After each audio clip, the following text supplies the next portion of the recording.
Makinig kayo, gagawa ako ng bagong langit at bagong lupa. Ang dating langit at lupa ay kakalimutan na.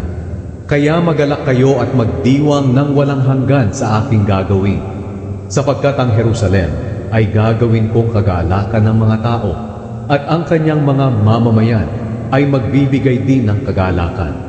Magagalak ako sa Jerusalem at sa kanyang mga mamamayan. Hindi na maririnig doon ang iyakan at paghingi ng tulong o mga pagdaing. Doon ay walang mamamatay na sanggol o bata pa. Ang sino mang mamamatay sa gulang na 100 taon ay bata pa. At ang mamamatay ng hindi pa umaabot sa 100 taon ay ituturing na pinarusahan ko. Sa mga panahong iyon, magtatayo ang aking mga mamamayan ng mga bahay at titirhan nila ito.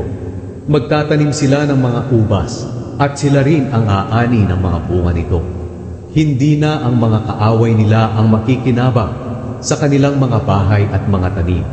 Sapagkat kung papaano ang punong kahoy ay nabubuhay ng matagal, ganoon din ang aking mga mamamayan at lubos nilang pakikinabangan ang kanilang pinaghirapan. Hindi sila magtatrabaho ng walang pakinabang at ang kanilang mga anak ay hindi daranas ng kamalasan. Sapagkat sila'y mga taong pinagpapala ng Panginoon at ang kanilang mga anak ay kasama nilang pinagpala. Bago pa sila manalangin o habang sila'y nananalangin pa lang, sasagutin ko na sila. Sa mga araw na iyon, magkasamang kakain ang asong lobo at mga tupa. Pati mga leon at mga baka ay kakain ng damo.